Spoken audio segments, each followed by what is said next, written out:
had just begun to enjoy what I thought was a long overdue reconciliation dinner with my son and his wife, when my phone buzzed with a message that froze my blood.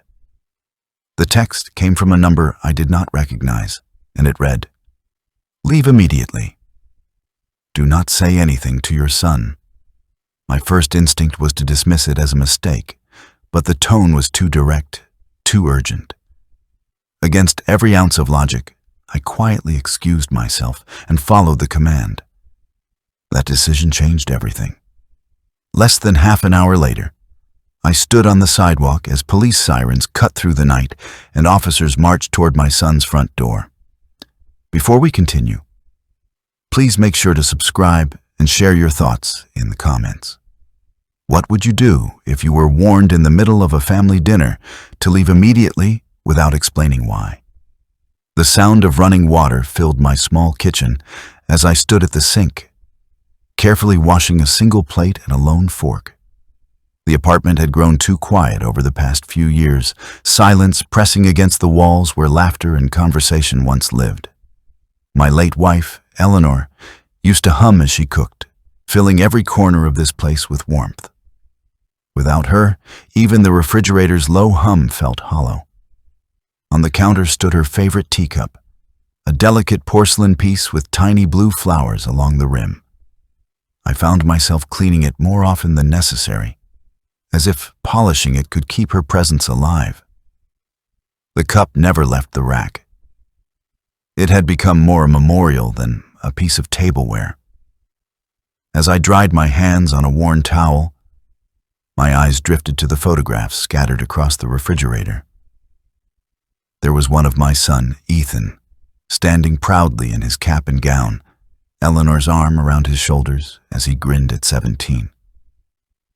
I remembered that day clearly, the pride swelling in both our chests, the promise in his eyes. That was before the arguments, before the silence, before money and ambition built walls higher than either of us could climb. The sharp ring of the landline jolted me from memory. Few people still used it, and fewer still called me. My heart jumped when I saw the name flashing on the small caller ID screen. Ethan Crawford. For a moment, I could not breathe. It had been over a year since we had last spoken, and the last words had been heavy with anger. He had asked me for money, a large sum he insisted was for a business venture. When I refused, the disappointment on his face hardened into fury. He stormed out, leaving me with Eleanor's empty chair and a silence that stretched across months. I hesitated, hand hovering above the receiver, before finally picking up. My voice cracked more than I intended. "Hello?" There was a pause, then a voice I recognized instantly, despite the time. "Dad." Ethan's tone was careful, uncertain, carrying that same vulnerability I remembered when he was a boy, caught in some small mischief. Ethan. His name left my lips with both relief and dread. I was not expecting this call. "I know," he said quietly. "It has been too long, much too long." His words came slowly, as though weighed down by regret. I could hear him breathing heavily, as if he was gathering the courage to continue. I lowered myself into the armchair Eleanor had insisted we buy years ago because of my back. The leather had grown smooth with use, a familiar comfort in a world that felt increasingly unfamiliar. "How are you, son?" "I am doing well." "Better, actually," Ethan replied quickly, almost too quickly. "Claire and I were talking, and we realized how much we miss having you around." We miss family, that word, family, settled in the air between us like something sacred and fragile. For a moment, I forgot the anger that had divided us. I felt only the ache of absence. "I miss it too," I admitted, surprising myself with the rawness of my voice. Ethan continued, his tone softening. "Would you consider coming for dinner tonight?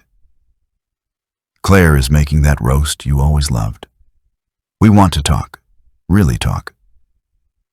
Like we used to, my eyes shifted to the photograph on the side table.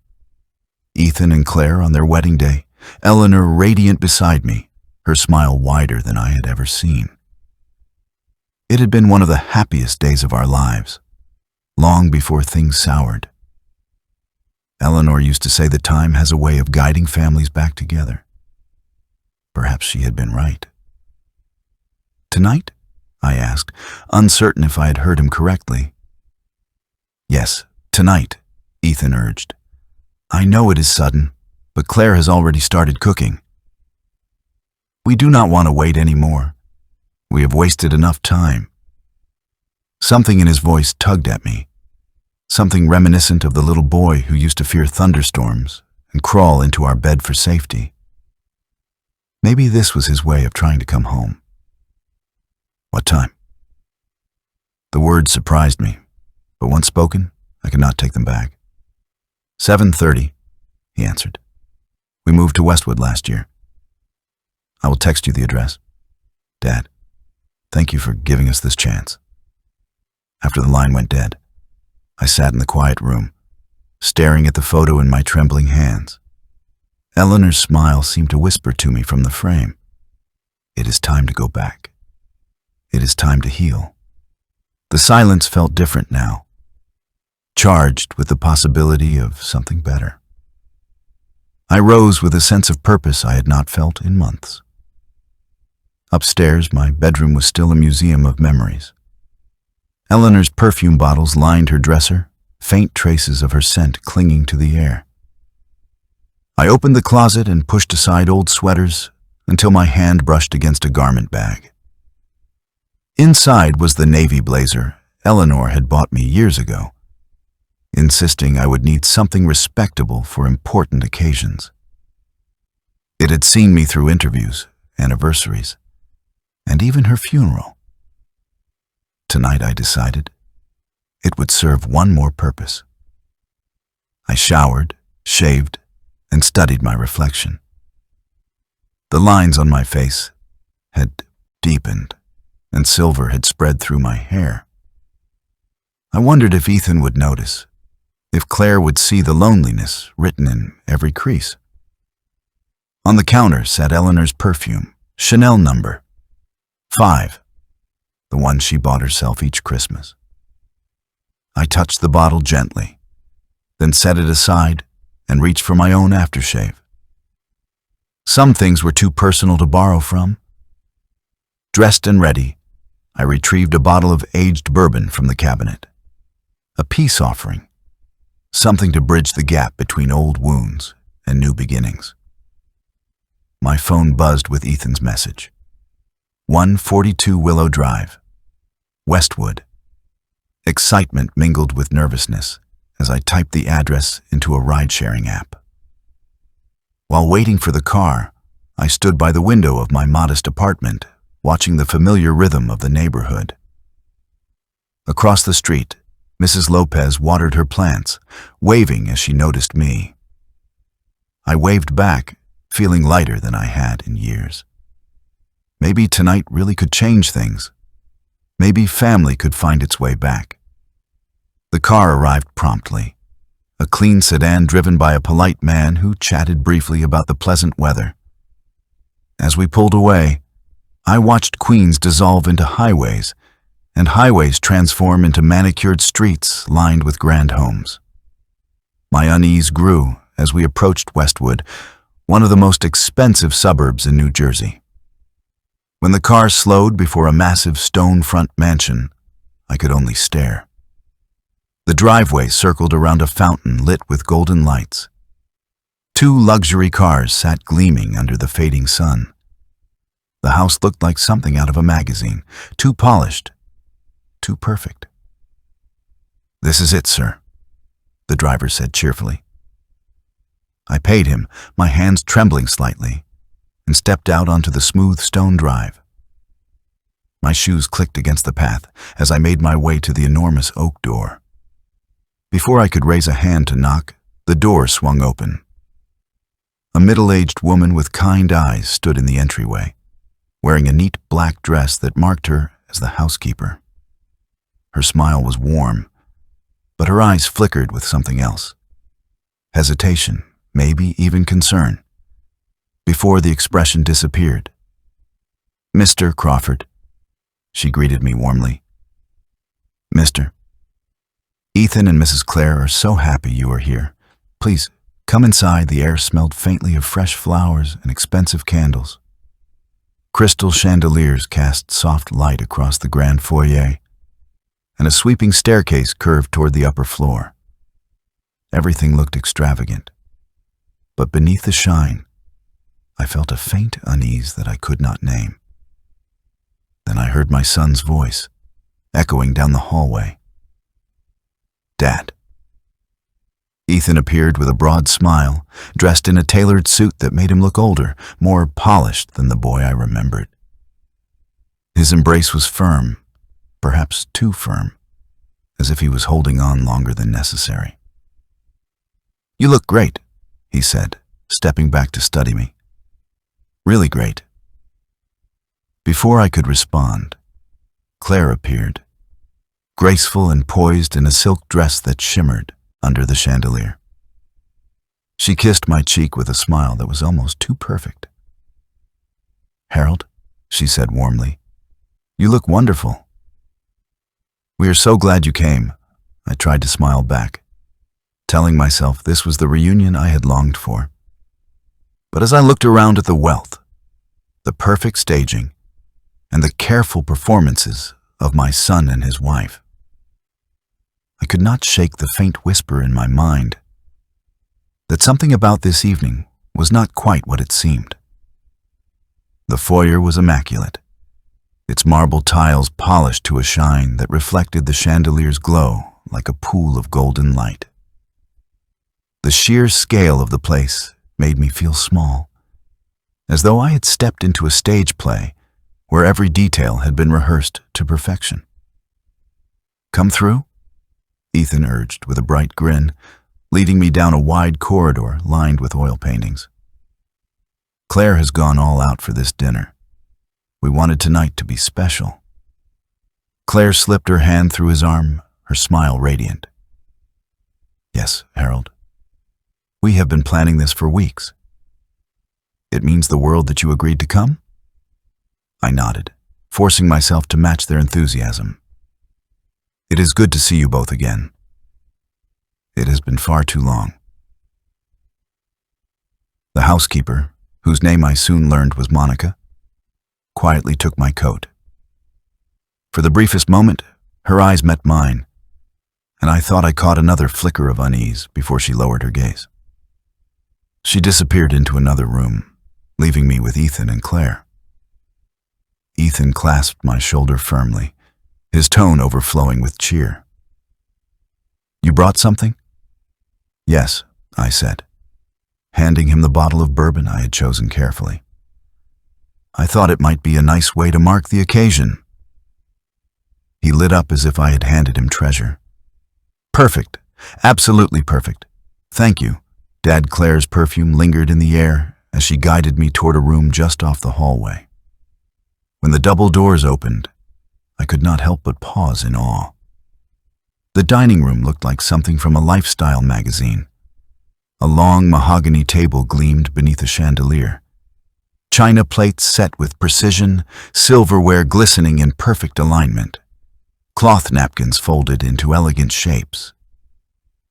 At the center stood a vase of lilies and roses, filling the air with a subtle fragrance that reminded me of Eleanor's garden. "This is beautiful," I admitted, lowering myself into the chair Ethan pulled out for me at the head of the table. "Only the best for family reunions," he said, his smile fixed as though it had been practiced. Claire took her place to my left. Ethan sat to my right, and the arrangement felt deliberate, like actors blocking their positions on a stage. Monica reappeared, carrying a tray of appetizers so carefully arranged they resembled works of art. Small portions of salmon, tiny crackers with caviar, and delicate cheeses, all presented on porcelain plates. She served quietly, her hands steady, though I noticed the faintest tremor when she placed mine before me.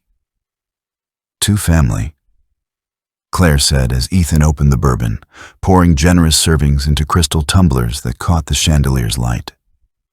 She raised her glass, her expression glowing with what looked like devotion, but felt rehearsed. "To new beginnings," Ethan added, his eyes on me. "To forgiveness."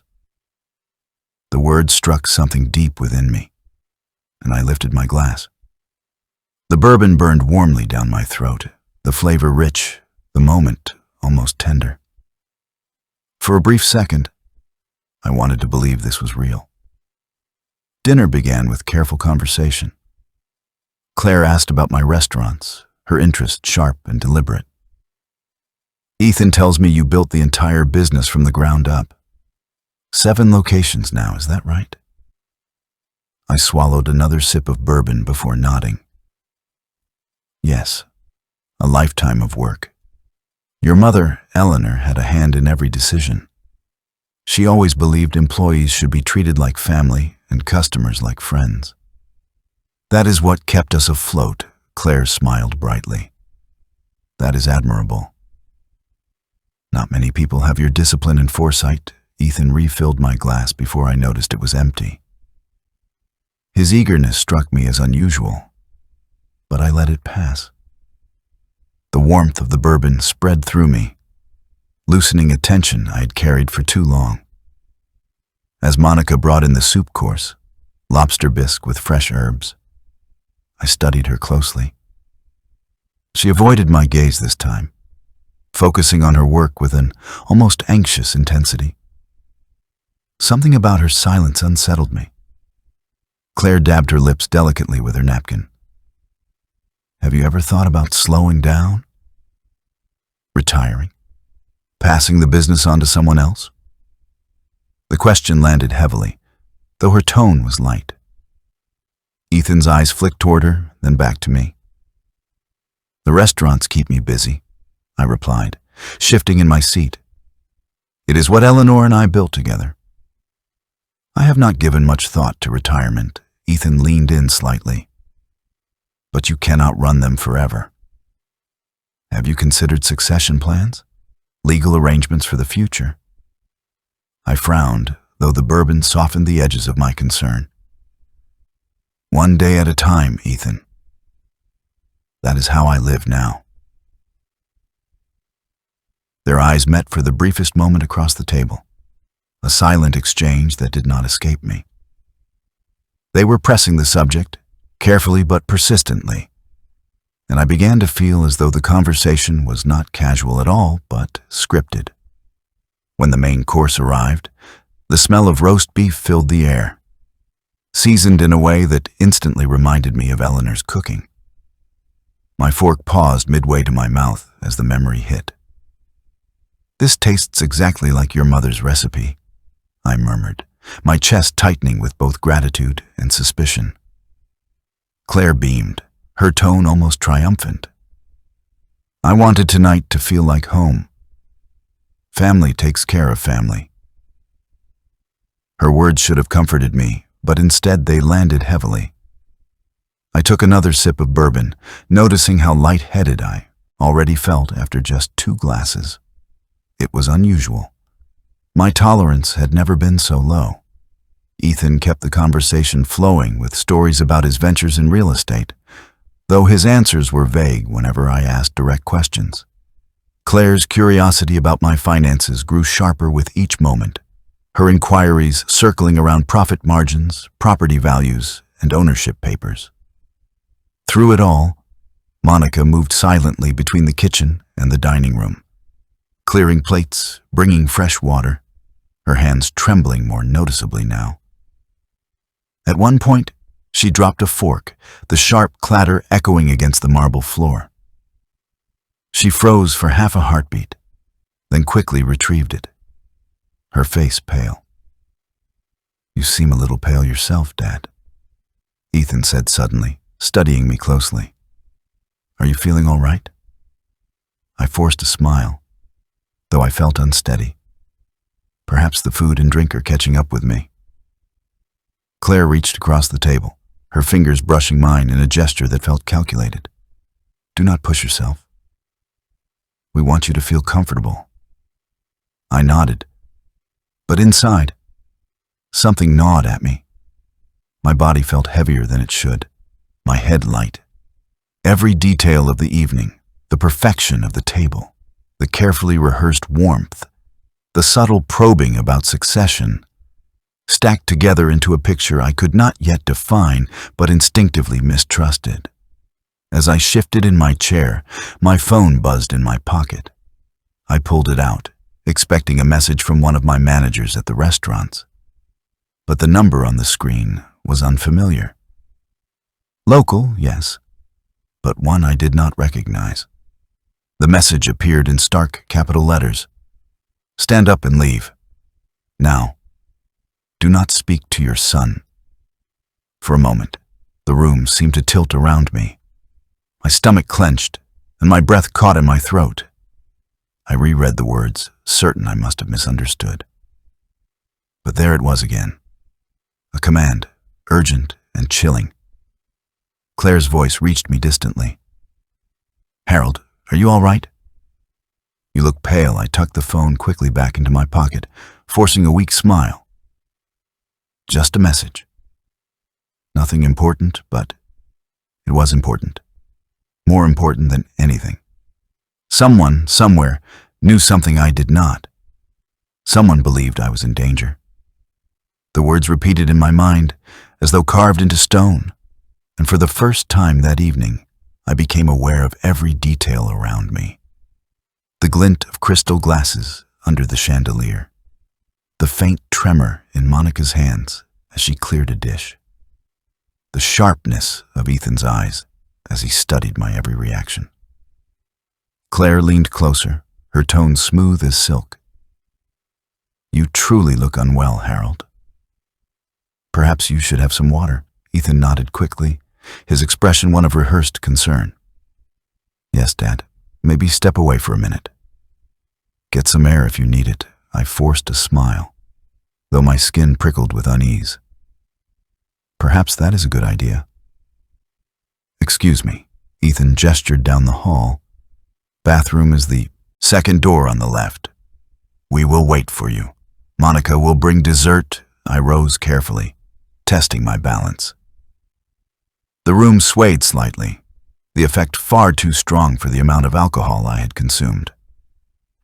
My tolerance had always been steady. 2 glasses of bourbon had never left me so disoriented. My legs carried me out of the dining room with measured steps, and I heard Claire's voice behind me, low and urgent, though I could not catch her words. The hallway stretched ahead, lined with expensive artwork in gilded frames. Instead of turning left as Ethan had directed, I continued straight. Something in my gut urged me forward, whispering that obedience would lead me into a trap. At the end of the hall stood a pair of swinging doors. I pushed them open and stepped into the kitchen. Monica was at the sink, her back to me, scrubbing crystal glasses under the faucet's steady stream. Her shoulders stiffened when she heard my footsteps, but she did not turn. The back door stood just beyond her, its brass handle gleaming under the recessed lights. Freedom, fresh air, a chance to think without their watchful eyes. I moved past her silently, half expecting her to stop me, to question me, to alert my son and his wife. She did not. She kept scrubbing as if I were invisible, though I saw her hands tighten around the glass in her grip. The night air hit me like a blessing. The garden stretched wide, manicured hedges lining a lawn so pristine it seemed unreal. Motion sensor lights flickered on, illuminating my path toward a gate at the back fence. My shoes slipped slightly on the damp grass, but I did not stop until I reached the gate and stepped out onto a quiet street. I pulled out my phone with trembling fingers, staring again at the anonymous message. Whoever sent it had saved me from something I could not yet name. I opened my ride-sharing app and requested a car, choosing a pickup point 1 block away from Ethan's mansion. The app promised arrival in 5 minutes. The night was still, broken only by the distant hum of cars on a main road. I glanced back at the house. Its windows glowed with soft light, a picture of wealth and comfort. But now all I saw was a facade hiding something dark. The phone buzzed in my hand. Another message from the same unknown number appeared. "Call me." My heart hammered as I pressed the dial button. It rang twice before a voice answered, calm, deliberate, with no trace of accent. "I hoped you would call." "Who is this?" I demanded, my voice harsher than I intended. "Why did you warn me?" "I cannot reveal my identity," the voice replied evenly. "But you were in immediate danger tonight." "Danger?" I glanced again toward the glowing mansion. "That is impossible. I was having dinner with my son." The pause on the other end stretched too long, heavy with meaning. Finally, the voice said, "Your son owes more than $2 million to people who do not forgive debt. He is desperate. He and his wife had a plan tonight." I froze on the sidewalk, the words slicing through me. That cannot be true. Ethan lives here, in that house. He is successful.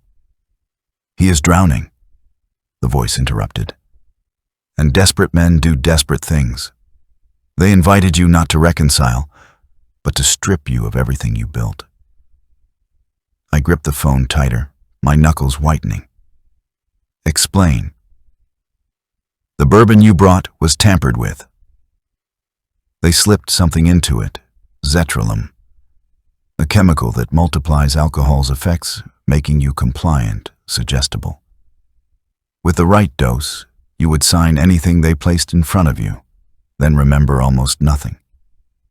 The memory hit me like a punch. Ethan insisting on opening the bottle immediately, his eagerness to refill my glass, the way Claire watched my every sip, my dizziness, my fogged thoughts. The pieces fit together with horrifying clarity. "What documents?" My voice was low, almost a whisper. "Power of attorney. Transfer of assets. They had everything prepared. Tonight was never about forgiveness. It was about stealing your business." My stomach turned cold. No, Ethan would never. But even as I spoke, the denial rang hollow. His pointed questions about succession, Claire's probing into finances, their careful staging of the evening. "They had planned this for weeks," the voice continued relentlessly. "You were never meant to leave that house with your legacy intact." The headlights of the approaching car cut through the dark, pulling up at the corner. I climbed in, my mind reeling as the driver greeted me. I gave him my address, but my thoughts were far away, back at the mansion where my son and his wife waited for me to return. I held the phone close to my ear. "Why are you helping me?" The voice hesitated. "Because what they planned was wrong.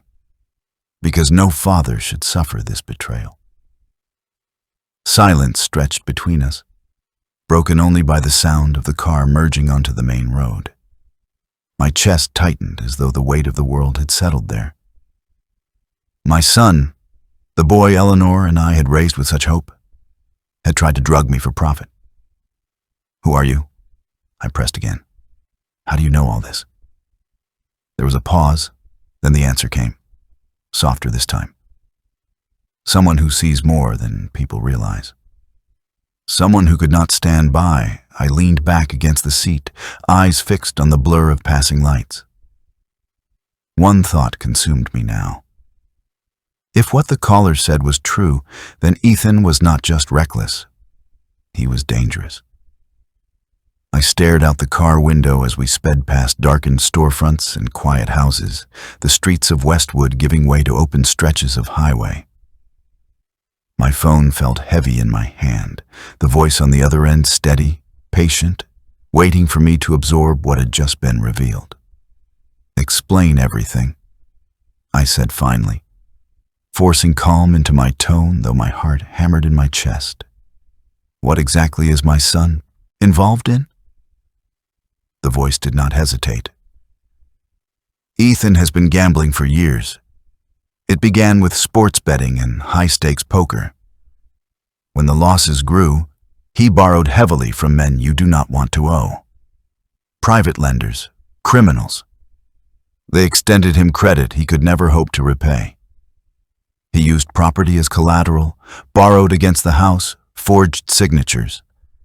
Every move only buried him deeper." I swallowed hard, trying to picture Ethan, my Ethan, sliding chips across green felt tables, leaning over cards with desperation in his eyes. The boy I had once carried on my shoulders at baseball games now tangled with predators who would break bones for missed payments. "How much?" My voice cracked. $2.3 million, the caller replied. "They gave him 2 weeks to repay. That deadline is now 11 days away." The number hit me like a physical blow. 2.3 million. I had spent decades building my restaurant business one location at a time, scraping together loans, working nights, pouring everything into something stable, respectable. Ethan had squandered more money than I could have imagined in a lifetime of losses. "And tonight?" I asked quietly. "Tonight was the solution," the voice said. "They intended to use you. The documents waiting in Ethan's office transfer controlling ownership of your businesses to him. With those assets in his name, he planned to sell everything quickly, pay off part of his debts, and vanish before the rest caught up to him. The drug was the tool. Combined with alcohol, it would have made you pliable, confused, willing to sign." I closed my eyes, nausea washing over me. The dizziness during dinner, the way Ethan had pressed me to drink, Claire's subtle monitoring of every sip, it all snapped into focus with horrifying clarity. "You are saying my son planned to drug me, steal everything I built, and hand it to criminals?" The voice was calm, merciless. "Yes, he saw no other way. In his desperation, he convinced himself it was survival. He and Claire rehearsed every word, every gesture. Their performance tonight was designed to lower your guard until the moment came to push papers in front of you." My throat tightened. I remembered Ethan's grin when I had walked through the door, the firm embrace that had felt almost desperate, Claire's perfectly polished welcome. I had wanted so badly to believe in reconciliation. Now it all seemed like theater. "How do you know all of this?" I demanded again. Another pause, then, "Because I was there. I overheard them. I saw the documents. I know the plan." I sat in silence, staring at the blurred lights rushing past the window. It made sense. Too much sense. The way Monica had avoided my eyes, the nervous tremor in her hands, the fork she dropped that clattered against the floor, she had known. She must have been the one who had risked everything to send me that message. The driver glanced at me in the rearview mirror, concern flickering in his eyes. I turned my face away, unable to mask the storm of emotions raging within me. "What should I do?" I asked the voice, my tone lower now, stripped of anger and disbelief. "Protect yourself," the caller said simply. "Secure your finances. Move assets where Ethan cannot reach them. Inform your lawyers. He knows everything about your business, the weak points, the routines. He will not stop with tonight.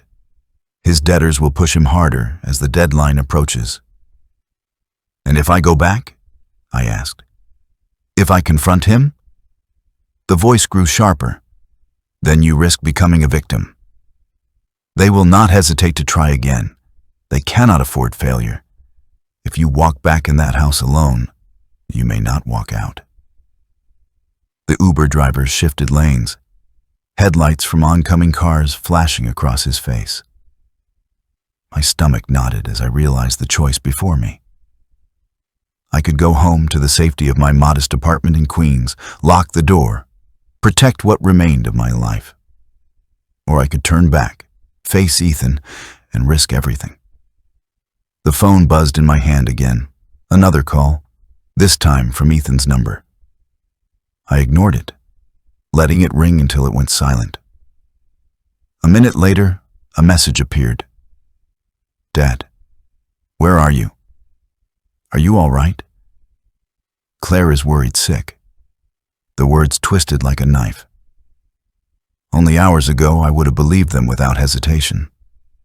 Now they looked like the lines of a script written to manipulate me.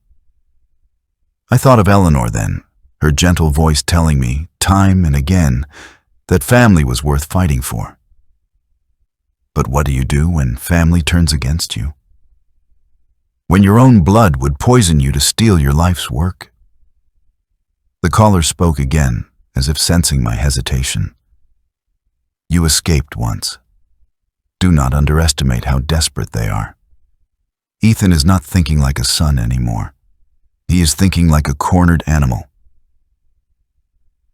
The car turned onto the bridge that would carry me back toward the city, the skyline shimmering faintly in the distance.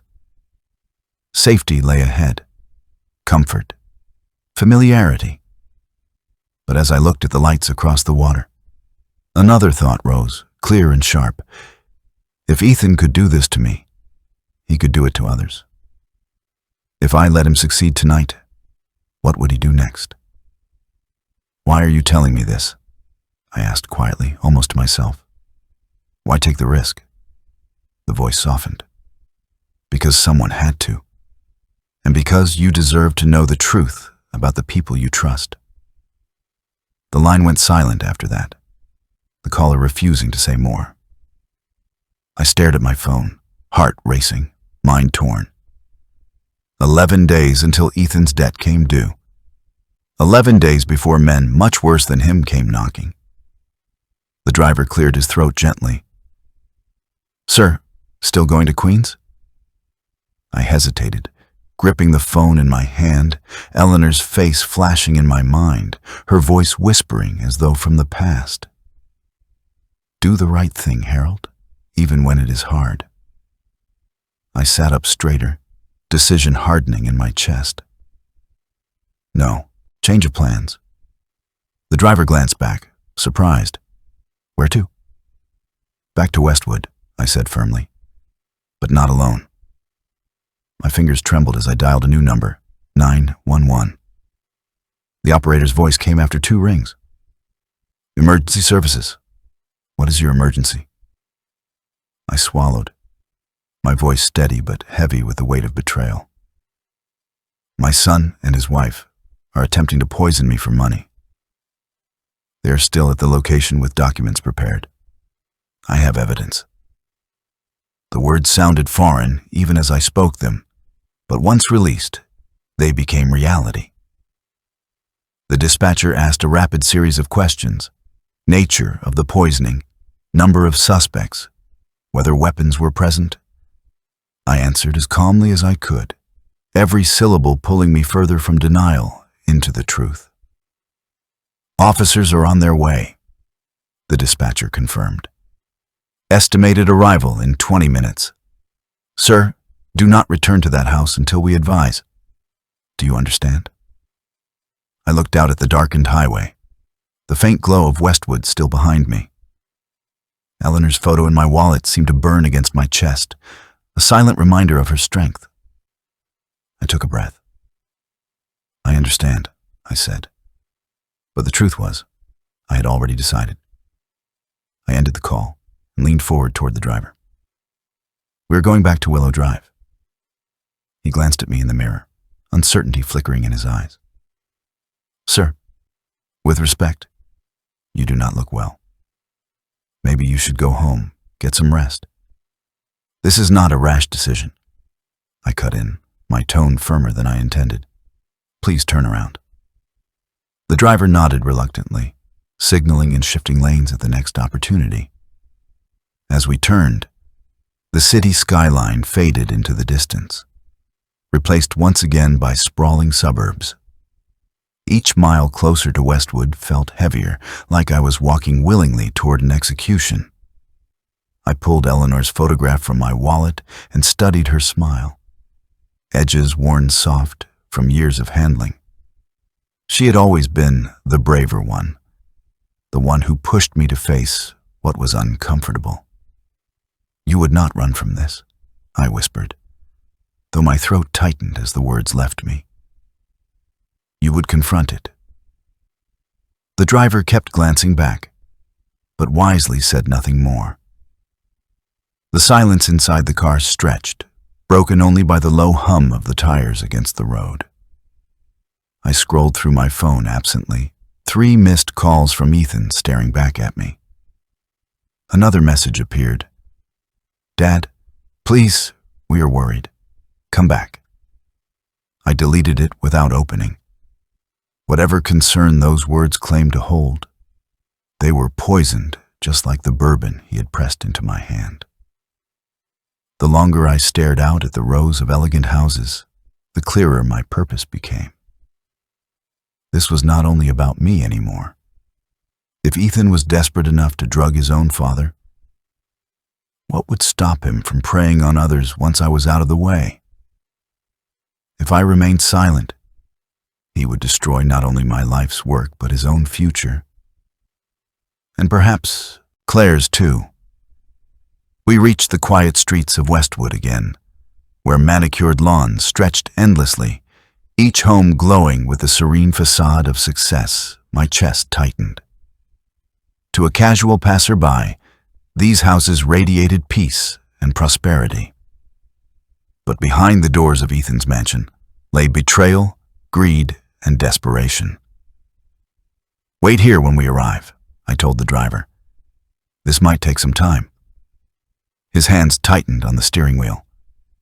"Sir, are you sure you want to go back inside?"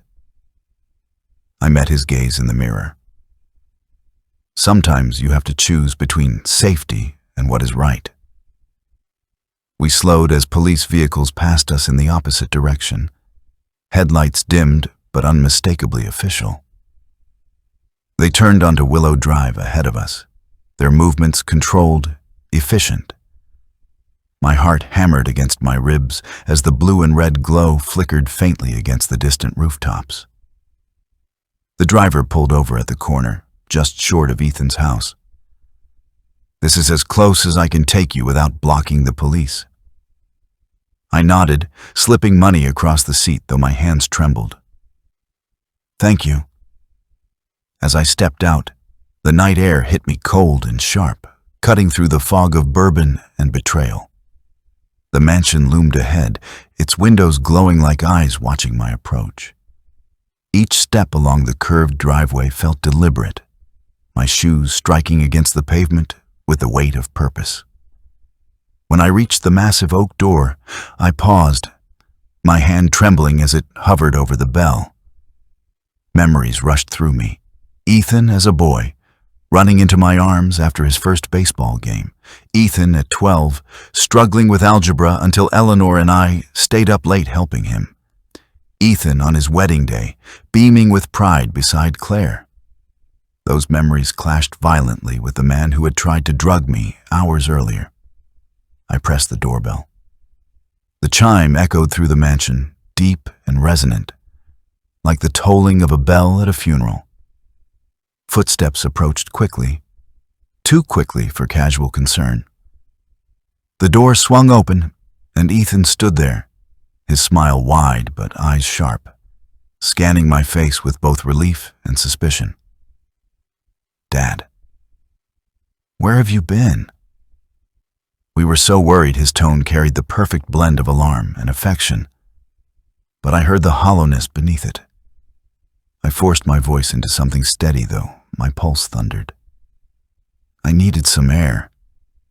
That meal was heavier than I expected. Air. His eyes narrowed. You were gone for almost half an hour.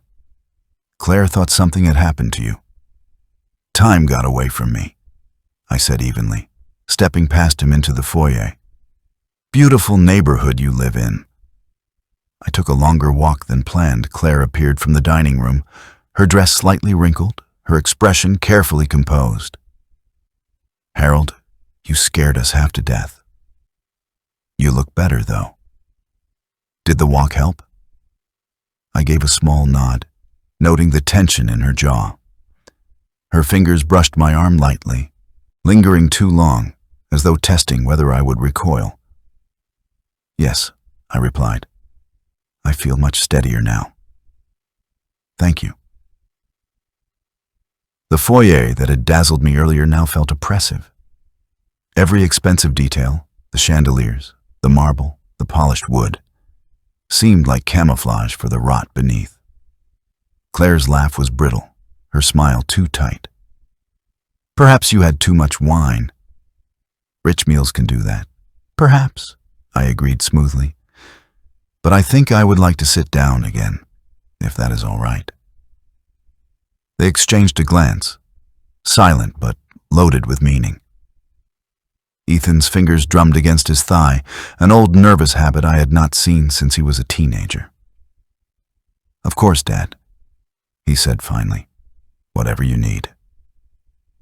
The dining room looked hastily rearranged since my absence. Plates had been cleared, glasses removed. The papers I thought I glimpsed earlier were gone, hidden from sight. Monica moved silently in the background, her energy more frantic now, as though she could feel the storm approaching.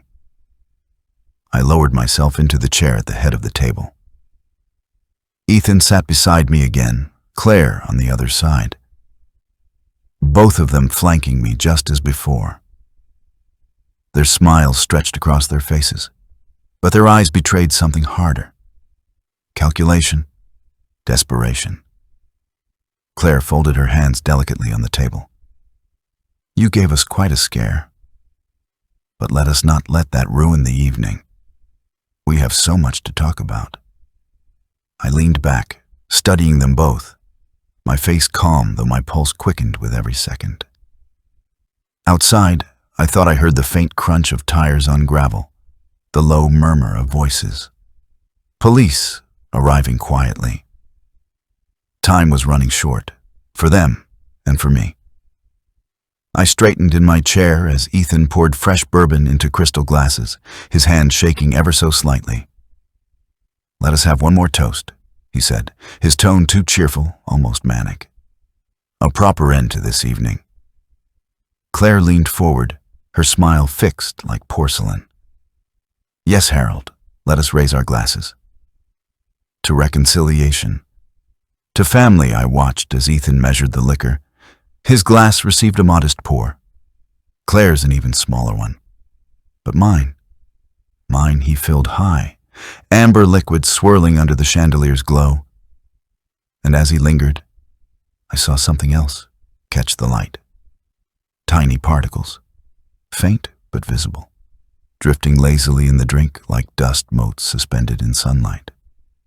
Ethan carried the glasses over carefully, setting mine directly before me with an almost ceremonial precision. Here you go, Dad. You deserve the best. My fingers curled around the glass, though I did not raise it. Instead, I studied it as if admiring its craftsmanship. Do you remember the day you were born, Ethan? I asked suddenly. His shoulders tensed, his eyes flicking to Claire before returning to me. Dad, that is sweet, but maybe after the toast. This whiskey will not stay warm forever. I swirled the glass gently, watching the foreign particles dance in the golden liquid. It was the longest day of my life. 14 hours in the hospital. Your mother was exhausted, but she never lost her resolve. She always said you would be stubborn from the moment you arrived. Claire shifted in her seat, her smile brittle. Harold, surely we can toast first and then share stories? This moment deserves a proper celebration. I lifted the glass slightly, pretending to consider it. "Patience," I said softly. "Your mother believed patience made everything better." Even Whiskey Ethan's hand twitched. "Dad, please. Just one sip. That is all we are asking." The room was silent except for the faint clink of Monica washing dishes in the kitchen. I could feel their desperation, like heat radiating across the table. Every second that passed without me drinking was another second closer to the knock I expected at the door. I leaned back, the glass still in my hand. "She worried about you, Ethan. Worried that your stubbornness might become your downfall." Claire stood abruptly, moving behind my chair. Her hands pressed lightly against my shoulders, her voice syrupy. "Jonathan, you are such a wonderful storyteller. Why not raise the glass first, then continue? We would love to hear more." Her fingers tightened slightly, pressure meant to urge me forward. But I did not move. I stared at Ethan, watching as his mask cracked. His jaw tightened, his eyes hardened. "You do not understand," he muttered, voice lower now, stripped of its false brightness. "I do not have a choice." My grip tightened around the glass. There are always choices. Before he could answer, a sharp knock echoed from the front door. 3 raps, firm and authoritative. "Police, open the door." The sound froze the room. Claire's hand slipped from my shoulders, her face draining of color. Ethan's glass slipped from his grip, shattering against the floor, bourbon spreading across the polished wood like spilled blood. Another knock followed, louder this time. "Police. Open the door immediately." Ethan looked at me, panic flooding his features. "Dad, please." "Say nothing." "This is all a mistake." Claire's voice rose, shrill and desperate. "We can explain everything. Just tell them it was a misunderstanding." I set the untouched glass down carefully, the poisoned liquid glinting under the chandelier. My voice was calm, steadier than I felt. "There is no mistake." The door swung open before Ethan could move. Uniformed officers stepped inside, their presence filling the foyer with authority. The lead officer's voice was clipped, professional. "Ethan Crawford, Claire Crawford, you are under arrest for attempted poisoning, conspiracy to commit fraud, and elder abuse." Claire gasped, clutching the back of my chair for balance. "No, this is insane. We were only having dinner." Ethan shook his head violently, his voice cracking like a child's. "Dad, please. Tell them. Tell them this is not true." But the truth was already on the table, swirling in a crystal glass, plain for anyone to see. The lead officer stepped forward, his tone firm. "Mr. Crawford, you are being charged with attempted poisoning, conspiracy to commit fraud, and elder abuse. You have the right to remain silent." Ethan's face drained of color, his bravado collapsing into desperation. "This is insane." My father is confused. He drank too much. He does not know what he is saying. His eyes darted to me, pleading. "Dad, tell them. Tell them you are mistaken." I stood slowly, my hand resting on the edge of the table for balance. "There is no mistake," I said quietly. I gestured toward the glass, its contents still shimmering under the chandelier. "That drink contains more than bourbon. He poured it himself. Check it." The junior officer stepped forward, pulling latex gloves from his pocket. He lifted the glass carefully, tilting it under the light. The particles floated visibly, undeniable evidence of something foreign. His expression hardened as he nodded to his partner. Claire's composure broke. "This is a misunderstanding," she cried, her voice shrill, her hands trembling. "We were only trying to celebrate." That glass must have been contaminated somehow. We had nothing to do with this. The officer's response was clipped, professional. Mrs. Crawford, you are also under arrest as a co-conspirator. We have reason to believe you assisted in preparing this scheme. Her eyes widened in panic. No, Ethan forced me. I did not want to. He made me help. Ethan turned on her instantly, his voice cracking with fury. That is a lie. You were the one who researched everything. You found the drug. You told me how to use it. The officers moved quickly, cuffing them both. The sound of the metal locking around their wrists echoed through the dining room, sharp and final. Ethan struggled, his face contorted with fear. You do not understand, Dad. They will kill me if I do not pay them back. They threatened me. I had no choice.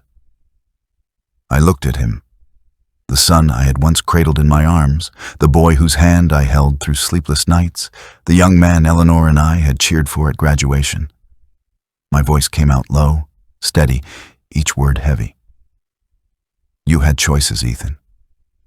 You chose gambling over honesty.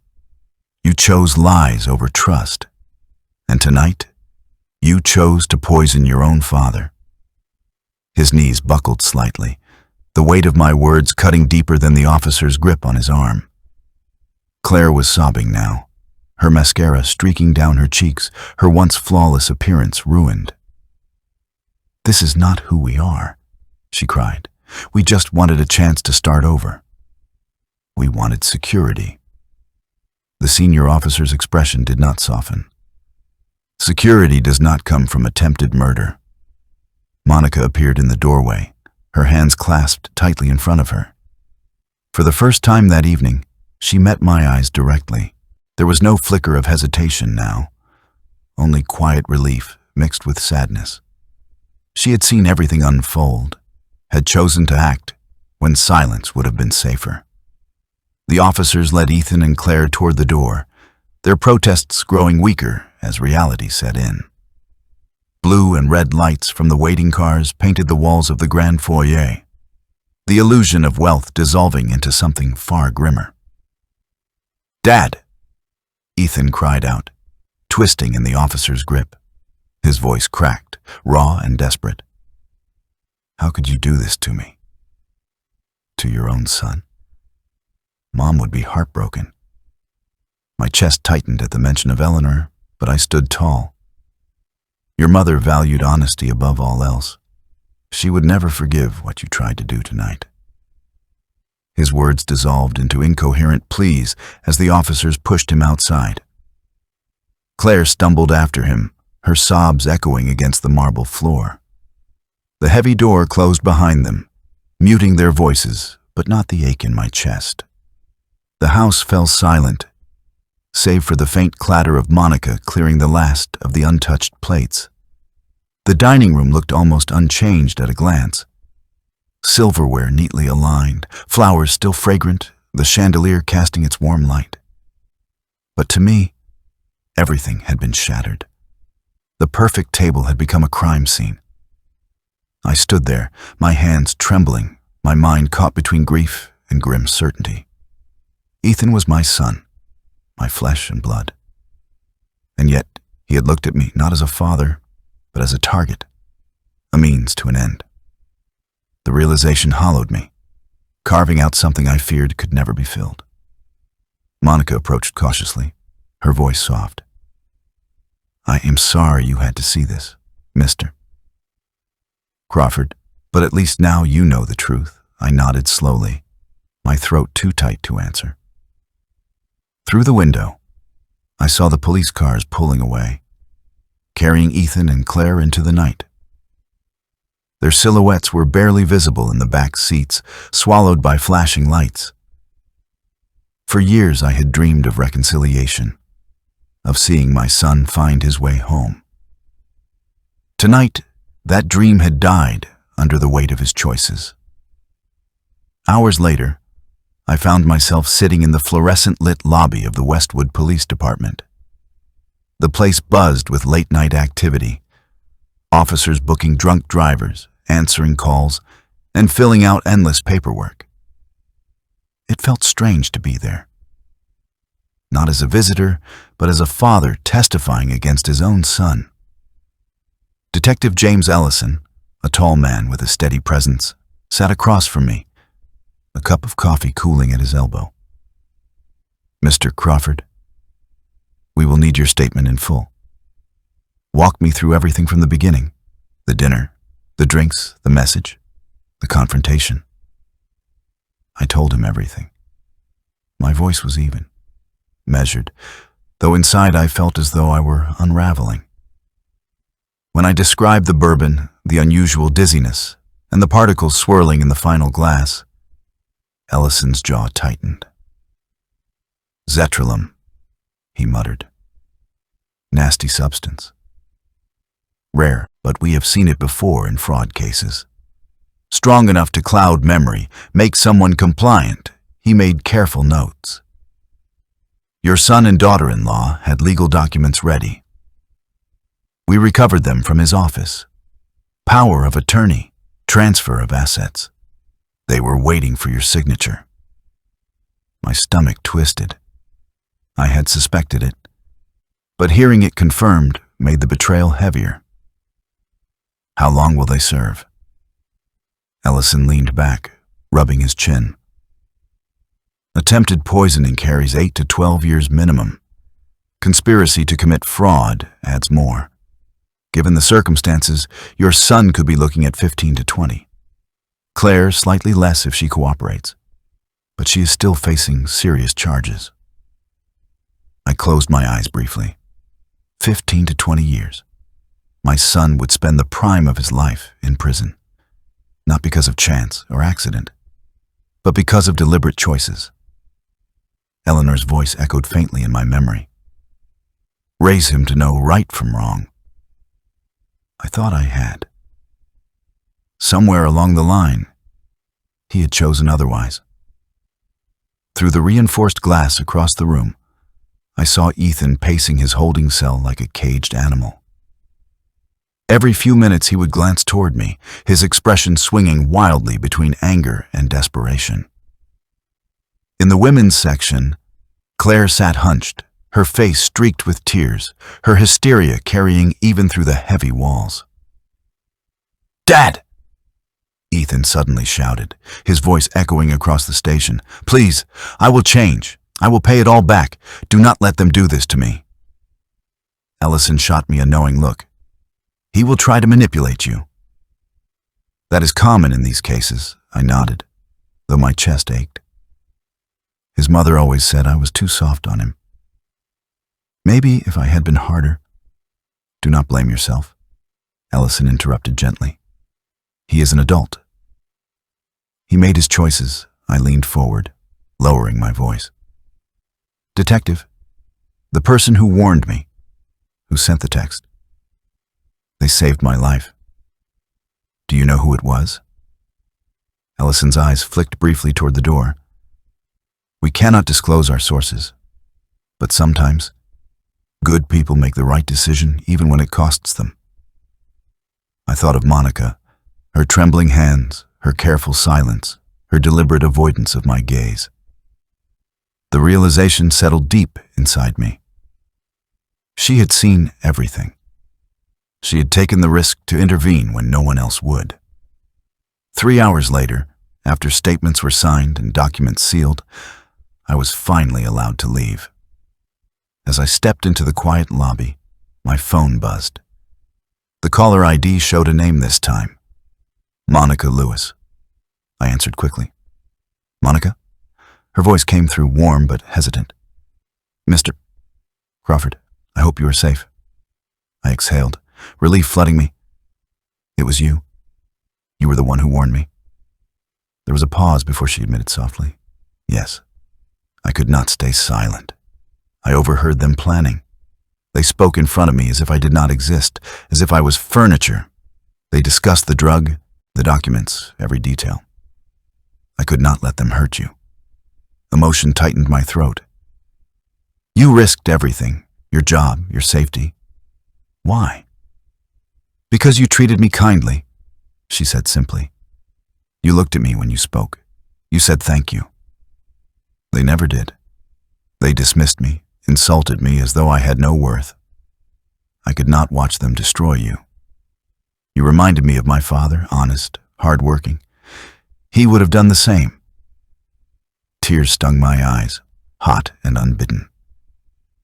I had not cried since Eleanor's funeral, but Monica's quiet courage broke through the wall I had built around myself. "Monica," I said, my voice thick, "do you have work now? A plan for what comes next?" She hesitated. "No, sir. After tonight, I doubt I will have references from the Crawfords.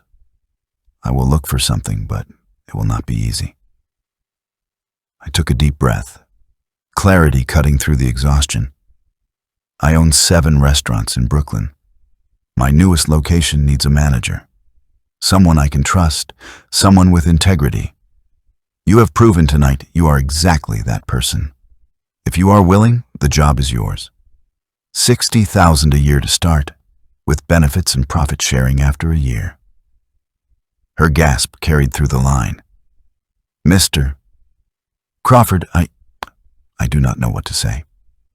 "Say yes," I told her. "Say you will start Monday morning, 10 o'clock at the Crown Heights location. I will train you myself." Her sob broke softly into the phone, genuine and raw. Yes, I will be there. "Thank you. You have given me a chance I never dreamed of when I ended the call." I stood in the lobby for a long moment, feeling lighter than I had in years. For the first time since Eleanor's passing, I felt not just survival, but purpose. The ride back to Queens was quiet. The driver kept the radio low, soft jazz filling the silence. I stared out the window at the familiar neighborhoods passing by. Brick houses, corner stores, streetlights casting their glow on sidewalks worn by honest feet. After the sterile wealth of Westwood, it felt grounding to be home. Inside my modest house, the refrigerator still held the old photographs. Ethan at different ages, smiling, innocent, untouched by the choices that would come later. I pulled down his wedding picture and set it in a drawer, not destroyed, but no longer on display. Eleanor's photo remained on the door, her smile as steady as ever, a reminder of honesty and love. On the calendar, I wrote in bold letters, "Monica, Monday, 10 a.m. Beneath it, I added 2 simple words, "New beginning." I walked upstairs, the house quiet except for the familiar hum of the refrigerator below. Eleanor's perfume bottles still lined the dresser, untouched but present. I paused, resting a hand on one, letting the faintest trace of her scent bring me comfort. For years I had feared what loneliness would do to me. Tonight I realized loneliness was not the worst fate. Betrayal was. And yet, even betrayal had given way to something unexpected. The courage of a woman who chose to act, and the strength within me to face the truth. Lying in bed, I finally let my body relax. Tomorrow would bring court dates, lawyers, difficult conversations. Ethan's trial would take months, and I would have to testify. But tonight, for the first time in a long time, I allowed myself to close my eyes with peace. Justice had been served. Integrity had been rewarded. And though my family had fractured beyond repair, I was not alone. Somewhere in the city, Monica was preparing for a new start, and I was preparing to guide her into a future built on trust. Eleanor's voice seemed to whisper as I drifted toward sleep. The best families are not always born. Sometimes they are chosen. If you like this story, subscribe to the channel and tell us about your thoughts in the comments.